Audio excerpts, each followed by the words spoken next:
वाणी की तपस्या बताई गई, अनुद्वेगकरम वाक्यम। हमारी वाणी ऐसी न होवे कि किसी को उद्वेलित कर देवे। यही तो साधना की बातें सीखनी है, जिसको बोलते हैं कभी कभी व्यक्ति ऐसा बोलता है कि दूसरा व्यक्ति जल जाता है। और आप एक बड़े साधक भी हैं, इसका मतलब आपको वाणी की तपस्या नहीं पता। और जब वाणी की तपस्या नहीं पता तो ध्यान रखें, निवृत्ति भी नहीं आएगी। पहले ही बोला मैंने, एक प्रवृत्ति मार्ग है, एक निवृत्ति मार्ग है। सो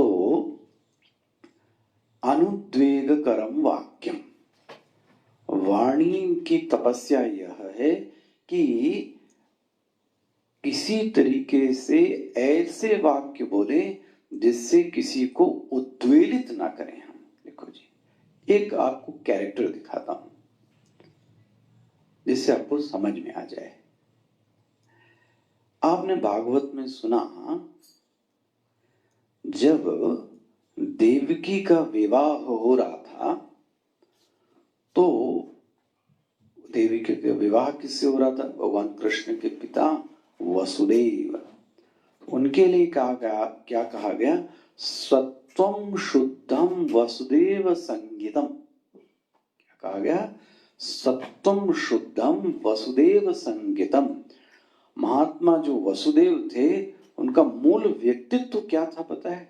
वाणी में सत्य का निवास, यही उनका मूल चरित्र है। बहुत कम लोगों का इस पर ध्यान जाता है कि वसुदेव जी का जो मूल चरित्र है, सबसे बड़ी जो खासियत थी वह यह थी कि उनकी वाणी में क्या था? सत्य था।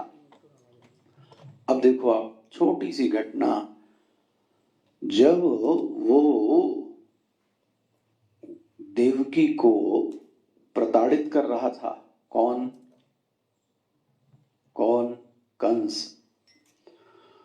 तो बहुत सुंदर, बहुत शांत ढंग से वसुदेव जी ने कहा कि भैया तुम ये देखो, तुमको इससे तो किसी प्रकार का कोई भय नहीं है। देवकी से बोले नहीं। तो यदि तुमको भय है भी तो किससे है भय? इनके पुत्र से है। तो मैं ऐसी व्यवस्था करता हूं कि जब जब भी पुत्र होगा तो मैं तुमको लाके क्या कर दूंगा? समर्पित कर दूंगा। कितनी अच्छा, क्या यह जो उन्होंने बोला ये नहीं किया? क्या वसुदेव जी ने एक एक पुत्र को लाके क्या कर दिया? और उस समय आप देवकी माता का भी व्यक्तित्व देखना, कुछ भी बोलती नहीं है, वहां देवकी का कोई वाक्य ही नहीं आता। और ये भी वसुदेव, देवकी माता जी ने वसुदेव जी से रक्षा के लिए भी कुछ नहीं कहा। ये भी नहीं कहा कि कंस भैया मुझे छोड़ दो, ऐसा कुछ नहीं कहा। कमाल का पात्र है। तो मैं संक्षेप में आपसे ये कहना चाहता था, यदि हम वाणी से अच्छा व्यवहार करेंगे, विषय पर आए, तो वह आपको निवृत्ति प्रदान कर देगी। क्योंकि साधना का बहुत बड़ा जो एरिया है वो वाणी है, इसलिए मैं इस पर विशेष जोर दे रहा हूं। वाणी से ऐसा व्यवहार होवे कि वह व्यवहार आपको क्या कर दे? छोड़ देवे। छोड़ देवे मतलब यह है कि वह आपके जीवन में क्या ले आवे? निवृत्ति ले आवे। तो इसलिए मैं कह रहा था, सत्य बोलने के बहुत सारे लाभ हैं। सत्य बोलने के तो पहला ही लाभ मैंने आपसे बोला, एक लाभ तो आप देख सकते हैं, दैट इज कॉल्ड क्रेडिबिलिटी बढ़ती जाती है। क्रेडिबिलिटी मतलब ये हुआ कि आपके प्रति दूसरा व्यक्ति विश्वास को बढ़ाता जाता है। इसको बोलते विश्वसनीयता।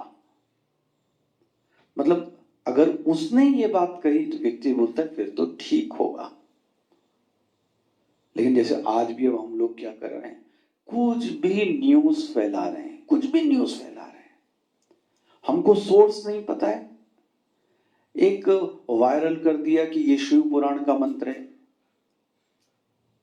अब बाद बाद में पता लगा कि वो शिव पुराण का मंत्र नहीं है। गलती ये नहीं है कि वो है या नहीं है, गलती ये है कि हमने उसको प्रामाणिक क्यों मान लिया। Authenticity is most important thing in life. Be authentic. इसलिए सबसे अच्छा है जब तक हमको वह चीज नहीं पता है तब तक मैं क्या कहूं, चुप रहूं। इसलिए मैं पहला बोला हूं, साधक के जीवन में वाणी की तपस्या का जो पहला फल है वह यह है, क्रेडिबिलिटी बढ़ती जानी चाहिए। आपके प्रति दूसरा व्यक्ति विश्वास को बढ़ाता जावे। लोग बोलते हैं कोई सिद्धि बताइए, सिद्धि बताइए। अरे वशीकरण का आपको एक मंत्र दे रहा हूं। अच्छा है, बोले वशीकरण? हाँ, तंत्र मंत्र वाला नहीं दे रहा हूं। वशीकरण का एक मंत्र है, तजदे वचन कठोर। तजदे वचन, कठोर वचन बोलना छोड़ दीजिए, लोग आपके वश में आ जाएंगे। सत्य बोलना प्रारंभ करेंगे, लोग आपके वश में आ जाएंगे। तो कितना बड़ा वशीकरण का मंत्र है, तजदे वचन कठोर। तो सत्य और मधुर भाषण करने से आप उस चीज को क्या कर सकते हैं, भूल सकते हैं। मतलब किसने आपसे क्या कहा, अब चित्त में उसको ढोने की जरूरत नहीं है। देखो, यदि हम झूठ बोलते हैं तो हमको याद रखने की जरूरत पड़ती है, क्या इसने कब कहा, उसने क्या कहा था, फिर मुझे इसका क्या जवाब देना है। ये जो हम ढो रहे हैं, लोग बोलते हैं हमारा मन बड़ा भारी हो गया। क्या भारी हो गया? इसका मतलब वहां कोई चीज है जिसको आप ढो रहे हैं। क्यों ढो रहे हैं? क्योंकि मैं उसको सबके सामने नहीं रख सकता। क्यों नहीं रख सकते? क्योंकि मैंने वो छिपाया है। देखो जी, क्यों छिपा रहे हो? लोग बोलते हैं ना मेरा मन भारी हो गया, भारी सा मन हो रहा है। इसलिए मैं आपसे बहुत विनम्र निवेदन करूं कि सच यदि व्यक्ति बोलता है तो भूल जाता है, क्योंकि जो था, जो चीज जैसी थी उसको वैसे बता दिया। हाँ, यह बात ध्यान रखिए, बोलने का जो ढंग होना चाहिए, it should be polite, it should be humble, it should be selected words. बोलने का तरीका ठीक होना चाहिए। लेकिन जो व्यक्ति झूठ बोलता है, असत्य बोलता है, उसका मन भारी जरूर होगा, आप याद रखना। उसको नींद नहीं आने वाली है, क्योंकि उसके मन में वो सब तो विचार चलते रहेंगे। इसलिए सबसे अच्छा व्यवहार की सबसे अच्छी कला क्या है पता है? व्यवहार करने के बाद चित्त उसको भुला देना चाहिए, विस्मृत हो जाए। मैंने क्या किया था यह भी भूल गया मैं। तो अगर आप भूल गए तो समझ लो फिर तो ठीक है, और अगर मैंने उसको रखा है याद करके, तब आप समझ लेना फिर तो मामला गड़बड़ है। तो व्यवहार चित्त से विस्मृत हो जावे वो तभी है जब आपने सच बोला होवे, मधुर संभाषण किया होवे। हो गया? ऐसा व्यवहार आपको निवृत्ति दिलाएगा। सेंटर पॉइंट याद रखिएगा, हमको जाना कहाँ है? निवृत्ति। झूठ बोलेंगे निवृत्ति नहीं आएगी, मन भारी होगा, 10 बार सोचना पड़ेगा कि किससे क्या बोलूं। लेकिन अगर मैं सच बोलता हूं, विनम्रता से बोलता हूं, तो फिर मुझे निवृत्ति आती है, मुझे संभालने की आवश्यकता नहीं है। अच्छा, तो व्यवहार इसीलिए कहा जाता है दूषित, क्योंकि व्यवहार हमको प्रवृत्ति में क्या कर देता है? फंसा देता है। ऐसा समझ लें, वह व्यवहार अशुद्ध है जो हमको प्रवृत्ति करवाता है, जो हमको उलझा देता है। ठीक है? जो हमको उलझा दे वह व्यवहार शुद्ध नहीं है, और जो व्यवहार हमको निवृत्ति दिला दे, जो व्यवहार चित्त को शांत कर दे, वह व्यवहार अच्छा है। बहुत सारी चीजों को परिग्रह करके रखें, देखो आप प्रवृत्ति बनी रहती है। स्पष्ट हो गया? इसलिए मैं आपको इसको कंक्लूड करके कहूं, हमारे योग सूत्र में इसके लिए बहुत अच्छी बात कही गई। पतंजलि योग सूत्र में जो एक पहला शब्द आता है उसको बोलते हैं यम। यम नियम, आसन, प्राणायाम, है ना, स्वाध्याय, ईश्वर प्राणिधान, ऐसा आता है। तो मैं आपको कह रहा हूं यम, जरा यम समझिए क्या है। यम सत्य, यम के अंतर्गत 5 चीजें आती हैं। सत्य, अहिंसा, ब्रह्मचर्य, अपरिग्रह, अस्तेय। फिर से गिना रहा हूं, सत्य, अहिंसा, ब्रह्मचर्य, अपरिग्रह, अस्तेय। देखो ये पांचों चीजें व्यक्ति को निवृत्ति दिलाती हैं। बहुत गंभीर वाक्य है। ये पांचों चीजें व्यक्ति को निवृत्ति दिलाती हैं। यदि यह ठीक नहीं है तो व्यक्ति उसी व्यवहार में क्या रहेगा, उलझा रहेगा। मैं बहुत जल्दी जल्दी दिखाता हूं। झूठ बोलते हैं तो मैंने पहले कहा तो निवृत्ति नहीं आएगी। दूसरा, जरा हिंसा करके देख लीजिए, हिंसा कर लीजिए, वाचिक हिंसा कर लीजिए, शारीरिक हिंसा कर लीजिए।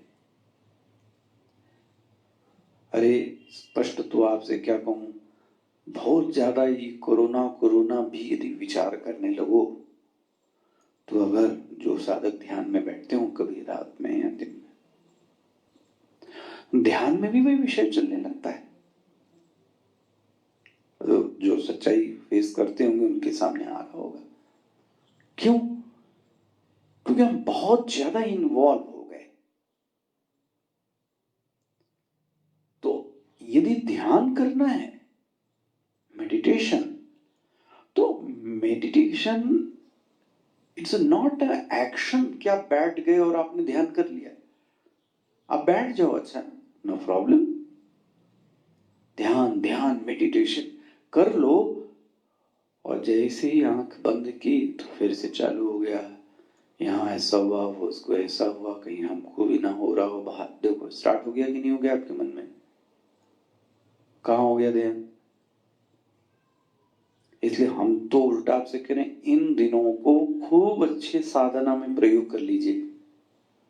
थोड़ा और अच्छे से ध्यान कर लीजिए, और अच्छे से पढ़ लीजिए, पाठ कर लीजिए। दुर्गा जी के दिन चल रहे हैं। तो यम में मैंने क्या बोला? पहला सत्य, दूसरा क्या बोला? अहिंसा, तीसरा ब्रह्मचर्य। ब्रह्मचर्य मतलब अब गृहस्थ जीवन के लिए कहा जाए extra marital affair, extra marital affair.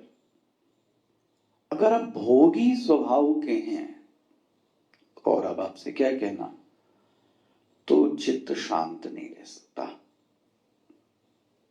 देखिएगा, चित्त शांत नहीं रह सकता। अच्छा, चौथा, इतना सारा सामान बटोर के रखा है, ओ अपरिग्रह तो है ही। और बटोरो और बटोरो और बटोरो, होर्डिंग्स। तो उतना ही दैट जो प्रॉपर्टी है वो अट्रैक्शन का डिमांड करती है आपसे। तो अब उतनी चीजें समेटो, जितनी चीजें पसारी हैं उतनी चीजों को बटोरो। तो पूरा का पूरा जो दिन था वो दिन तो इसमें ही चला गया। कहां मिली निवृत्ति?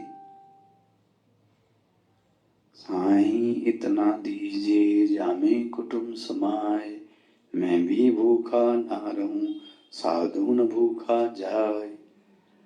धन हो, इतना हो कि मैं भी भूखा ना रहूं, लेकिन मुझे रात में डर सताने लगे, मैं मर जाऊंगा तो मेरे धन का एफडी का क्या होगा? चोर आ गया तो, लड़के ने छीन लिया तो, बहू ने मार दिया तो, पड़ोसी ने खा लिया तो, ले हो गई फिर तो शांति। इसको बोलते बहुत ज्यादा जब सामान एकत्र करके रखते हैं, यम में कौन कौन सी चीजें आ गई, सत्य, अहिंसा, ब्रह्मचर्य, अपरिग्रह, अस्तेय। अस्तेय मतलब होता है चोरी नहीं करना। मतलब एक सभ्य समाज में कहा जाता है जब तक आपसे कोई चीज न कहे उसका सामान नहीं उठाना, है ना। वो भी आप करने लगे हर जगह यही अगर आदत रही तो आप मुश्किल में आ जाएंगे फिर तो कुल मिला के मैं कहना चाह रहा था कि जीवन निवृत्ति में होना चाहिए। तो सनातन धर्म का रहस्य क्या है? ऐसी साधना होवे, ऐसा व्यवहार होवे, ऐसी रहनी होवे जो व्यक्ति को निवृत्ति प्रदान करे। स्पष्ट हो गया? अपने ऊपर क्रॉस चेक करना है आपको, अपने ऊपर क्रॉस चेक करना है क्या स्थिति है, निवृत्ति आ रही है कि नहीं आ रही है। अच्छा भाई, अब सबसे ज्यादा जो निवृत्ति सिद्ध होती है वो कहां सिद्ध होती है पता है? आत्मा में, कॉन्शियसनेस में। ये मेडिटेशन में आप देख सकते हो, जहां प्रवृत्ति की गंध मात्र भी नहीं है, उस आत्म तत्व में प्रवृत्ति की गंध मात्र नहीं। इसलिए आत्मा को क्या बोलते हैं? निष्क्रिय, अक्रिय, चिदानंद स्वरूप। वहां लेश भी नहीं है। देखो जी, लेश भी नहीं है। तो हम सबको जाना तो वही है, तो इसलिए क्या कहा गया? निवृत्ति ही मार्ग है। तो प्रवृत्ति का पालन होए और प्रवृत्ति के पालन से व्यक्ति के जीवन में निवृत्ति प्रवेश कर जावे। देखो जी, ये बार बार मैं कहना चाह रहा हूं। तो यदि आपका व्यवहार ठीक है तो आप समझ लेना कि आप निवृत्ति में क्या कर जाएंगे? प्रवेश कर जाएंगे। अच्छा, एक और चीज बताएं, निवृत्ति किसी दुकान पे नहीं मिलती। कोई भाई टैबलेट खा लो, कोई पी लो, कुछ एक्सरसाइज कर लो तो निवृत्ति आ जाएगी ना, निवृत्ति नहीं आएगी। अगर कोई महापुरुष महात्मा निवृत्त दिखाई देता है, समाधिशील दिखाई देता है, कोई साधक भी इतना दिखाई देता है, तो ध्यान रखो उसने ऐसी प्रवृत्ति की है कि जिससे आज वो क्या हो गया है? निवृत्त हो गया है। बनता है ना? ऐसा व्यवहार करें जिससे जीवन में क्या बन जाए? निवृत्ति बन जाए। और जिसको ये समझ में नहीं आता तो मैं और सरल कहता हूं, भगवान राम ने माता शबरी को 9 प्रकार की भक्ति बताई। प्रथम भगति संतन कर संगा, दूसर रति मम कथा प्रसंगा, गुरुपद पंकज सेवा, तीसर भगति यमान, चौथी भगति मम गुण गण करई कपट तजिगान, मंत्र जाप मम दृढ़ विश्वासा, पंचम भजन स्वेद प्रकाश, छठ दम शील विरति बहुकर्मा। देखो ये भगवान जी ने बोली।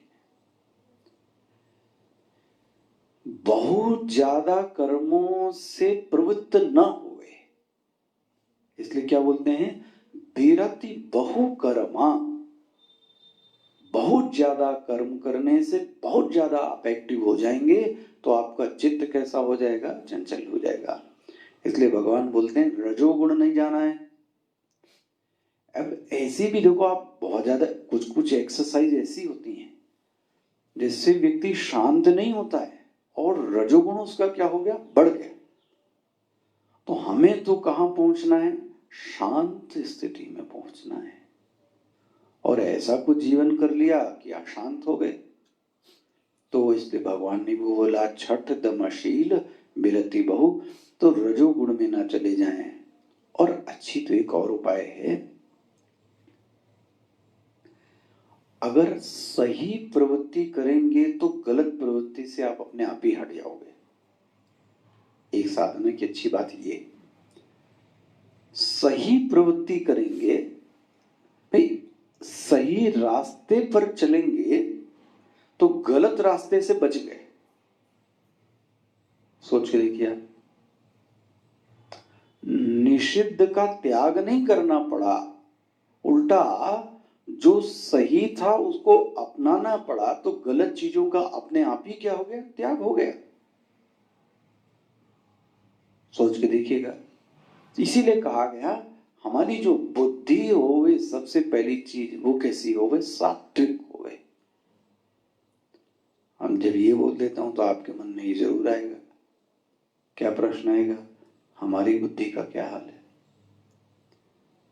तो भैया पहचानो आप, हाँ आपकी बुद्धि कैसी है, सात्विक बुद्धि है, और भी होती है, हाँ राजसिक भी होती है, हाँ तामसिक भी होती है। आपकी बुद्धि कैसी है, बोले इसकी कोई पहचान, जरूर है पहचान। पहचान बोलता हूं, आप देखो कैसी पहचान करेंगे। जो बुद्धि इन चीजों को पहचानती है वह सात्विक है। किन चीजों को पहचानती है, प्रवृत्तिम च निवृत्तिम च। समझ जाना, बुद्धि सात्विक है। कहां जाएं कहां ना जाएं, सही जगह जाएंगे तो गलत जगह जाने से अपने आप ही बच गए। अपने टाइम को कहां हम इन्वेस्ट करें, प्रवृत्ति कहां करें और निवृत्ति, प्रवचन से निवृत्ति ले ली, वाह, तो ऐसी बुद्धि को क्या कहोगे। अब व्यवहार में प्रवृत्ति कर दी तो उल्टी बुद्धि है। प्रवृत्तिं च निवृत्तिं च, दिस इज फर्स्ट। सेकंड, कार्यं च अकार्यं च, क्या करना चाहिए और क्या नहीं करना चाहिए, इट शुड बी क्लियर।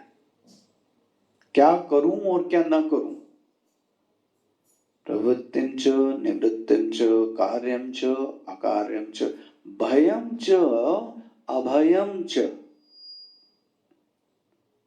किससे डरूं और किससे न डरूं, ये भी पता होना चाहिए। जिससे डरना चाहिए उससे डरते नहीं है, जिससे नहीं डरना चाहिए उससे डरते हैं। चौथा बस लास्ट, बंधम च मोक्षम च, कहां जाने से बंधन प्राप्त होगा, कहां जाने से मोक्ष प्राप्त होगा, यह बात आपकी बुद्धि में स्पष्ट होनी चाहिए। हो गया, तो ऐसी बुद्धि क्या है, सात्विक। तो कुल मिला के फिर कंक्लूड करूं, जो पहला मार्ग है, पहला मार्ग वह है अंतःकरण के निर्मलीकरण का, वो है प्रवृत्ति मार्ग, है ना। क्या बोल रहा हूं उसको, अंतःकरण के निर्मलीकरण, अंतःकरण को साफ करना। और उस मार्ग को क्या बोलो, प्रवृत्ति मार्ग, उसी को बोलते हैं कर्मयोग। हर बार बोल रहा हूं मैं, इसी को कह रहा हूं, प्रभु की प्रीति, प्रभु की प्रेरणा और प्रभु की शक्ति से किया जावे, इसको बोलते हैं प्रवृत्ति मार्ग। और यदि यह कोई प्रवृत्ति करेगा तो निवृत्ति में जरूर पहुंचेगा। स्पष्ट हो जाना चाहिए अब तो। अच्छा, अब दूसरा थोड़ा सा और सुन लीजिए। निवृत्ति धर्म तो तभी बनता है जब वहां पर चिंतन की प्रधानता हो जाए। तो निवृत्ति मार्ग में क्या होता है? प्रवृत्ति मार्ग तो आपने सुन लिया, प्रभु की प्रीति हो, प्रभु की प्रेरणा हो, प्रभु की शक्ति हो, ठीक है। अब निवृत्ति में क्या होगा? तो निवृत्ति में मतलब क्या होगा? कुछ नहीं करेगा, अकर्मी होके बैठा रहेगा, सोता रहेगा? ना ना ना, निवृत्ति मार्ग में चिंतन प्रधान हो जावे। ओहो, बस अकेले में बैठ के चिंतन कर रहा है, तब समझो वो व्यक्ति निवृत्ति मार्गी है। निवृत्ति मार्ग की साधना तो श्रवण है, देखो, मनन है। जब श्रवण और मनन और ध्यान की प्रधानता हो जावे, देखो अभी अभी अच्छा अपना उदाहरण देखो, ये जो भी लोग कुछ सुन पा रहे हैं वो आप अभी तभी सुन रहे हो जब आपने कुछ चीजों को क्या किया है? छोड़ा है। भाई ऐसे भी तो लोग होंगे जो कहेंगे बाद में सुन लेंगे।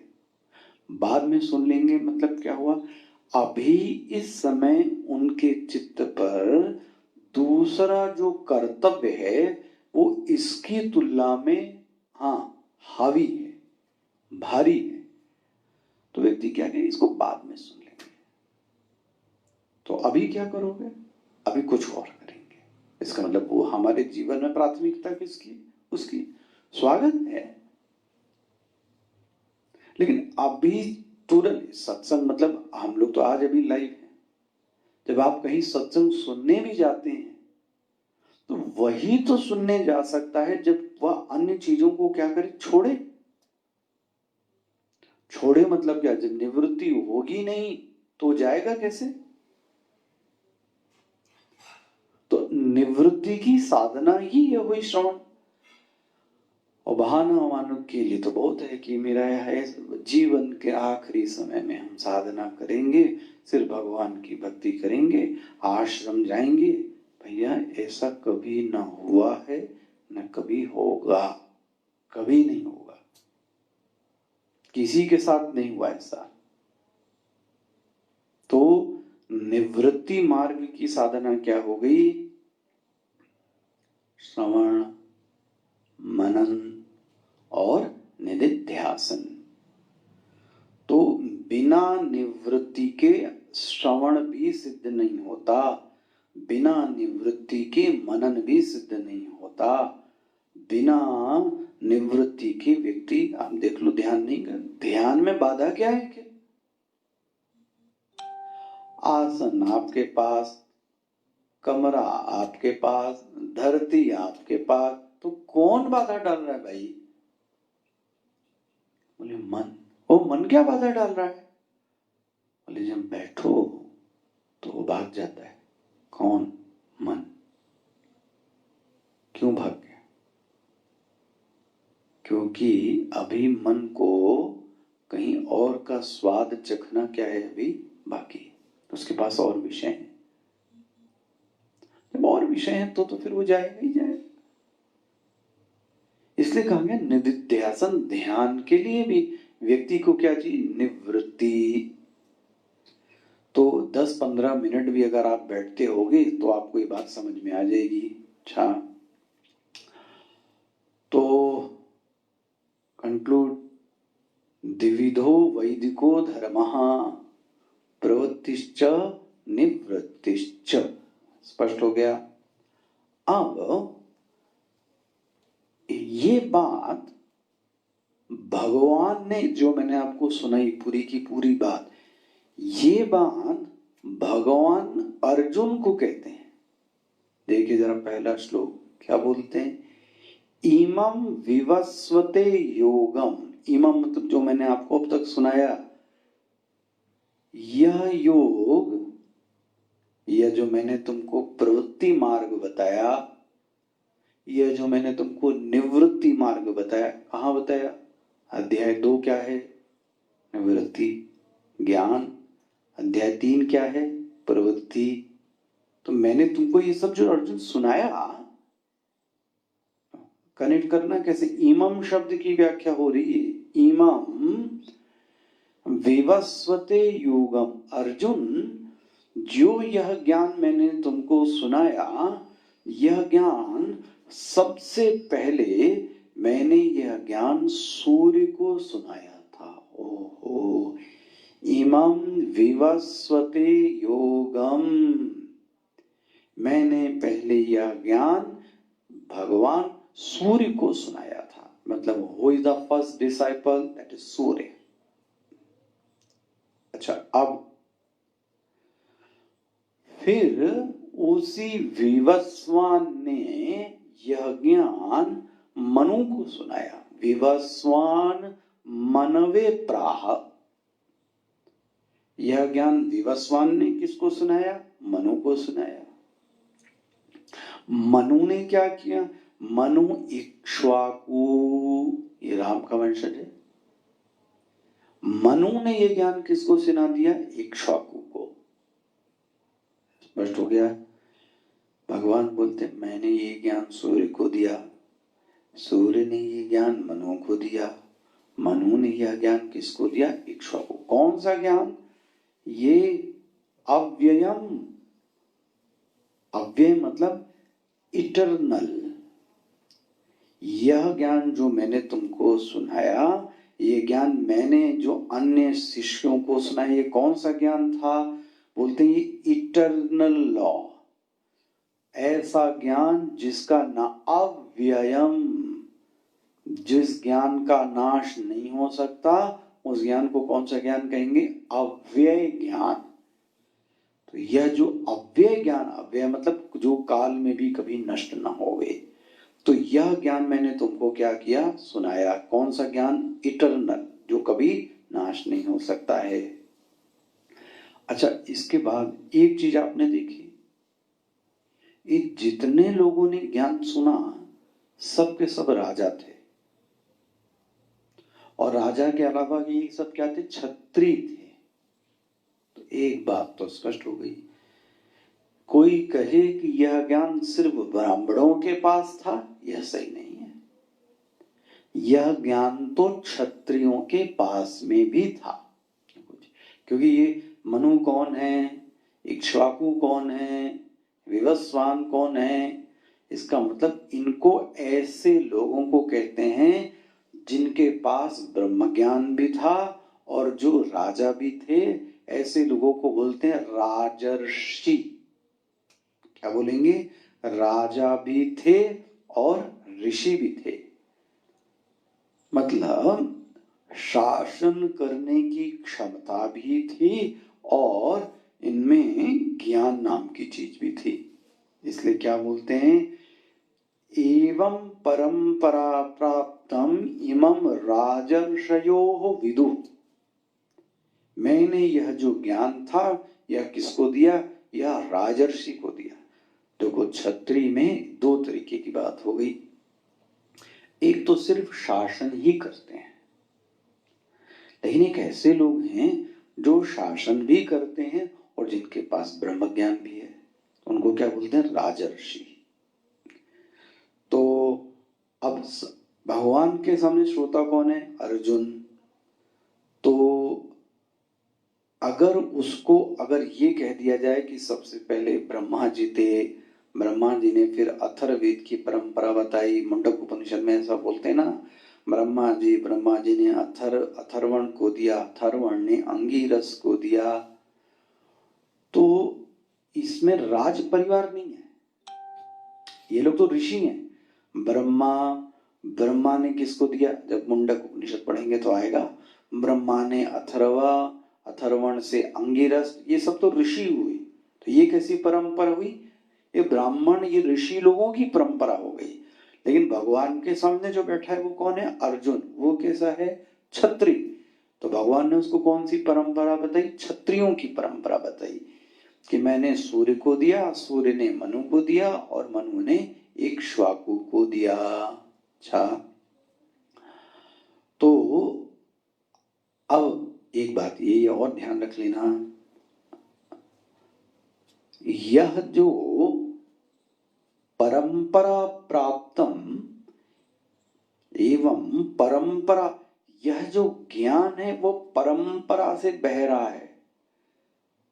मतलब सनातन धर्म का जो सबसे बड़ा गौरव है, इस पे आपको अभिमान होना चाहिए, वो ये है कि आपके यहाँ ज्ञान का जो उद्गम स्थल है वह कोई एक व्यक्ति नहीं है।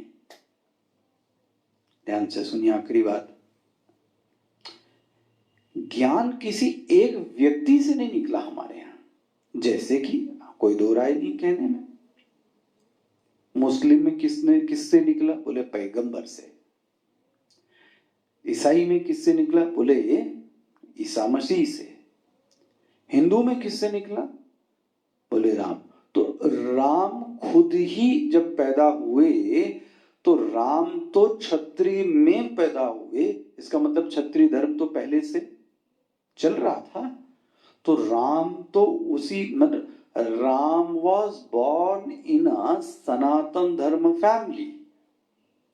राम ने खुद सनातन धर्म को चालू नहीं किया, राम खुद ही एक सनातन धर्म में पैदा हुए। अन्य धर्मों में क्या होता है, उस व्यक्ति ने उस धर्म को क्या किया, चलाया। हमारे यहाँ किसी व्यक्ति ने किसी धर्म को नहीं चलाया, बहुत बड़ा अंतर है। तो हमारे यहाँ कैसा बह रहा है, परंपरा से बहता हुआ ये ज्ञान आ रहा है, इसी को बोलते हैं एवं परंपरा प्राप्तम। राम भी उसी परंपरा में है और कृष्ण भी उसी परंपरा में है, क्योंकि कृष्ण के पहले तो उनके गुरु हैं सांदीपनी, सांदीपनी के पहले उनके कोई गुरु हैं।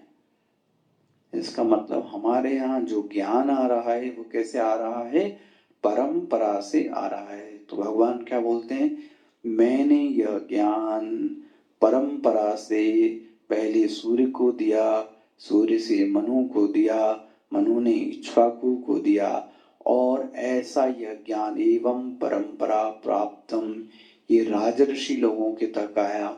और एक घटना ये घट गई, क्या घट गई, कुछ राजा पथभ्रष्ट हो गए, पथभ्रष्ट, और उनके कारण ये परंपरा क्या हो गई, लुप्त हो गई।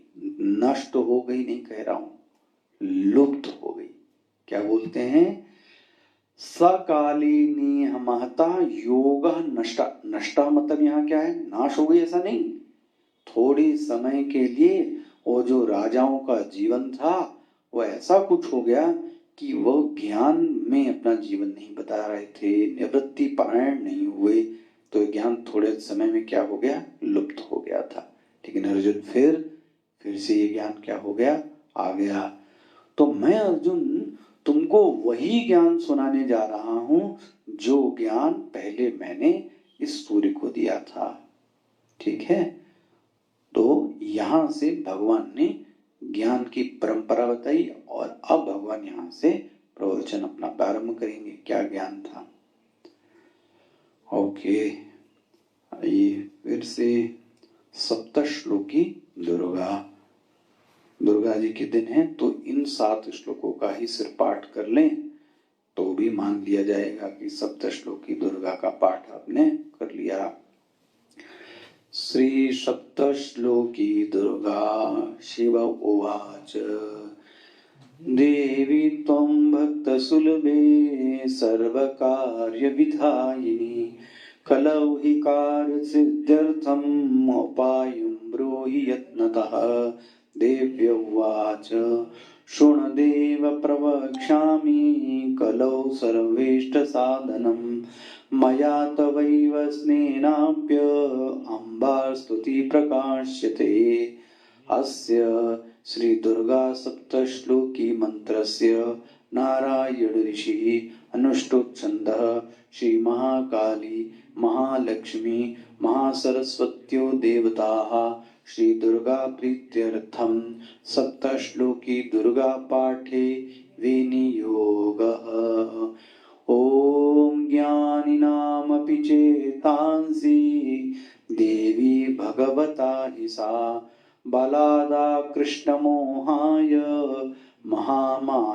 प्रयच्छति दुर्गे स्मृता हरसि भीतिमशेषजन्तु स्वस्तै स्मृता मतिमतीव शुभां ददासि दारिद्र्यदुःखभयहारिणी का त्वदन्या सर्वोपकारकरणाय सदार्थचित्ता सर्वमङ्गलमाङ्गल्ये शिवे सर्वार्थसाधिके शरण्ये त्र्यम्बके गौरी नारायणि नमोऽस्तुते शरणागत दीनार्थ परित्राणपरायणे सर्वस्याति हरे देवी यदि नमोऽस्तुते सर्वस्वरूपे सर्वेशे सर्वशक्तिसमन्विते भयेभ्यस्त्राहि नो देवी दुर्गे देवी नमोऽस्तुते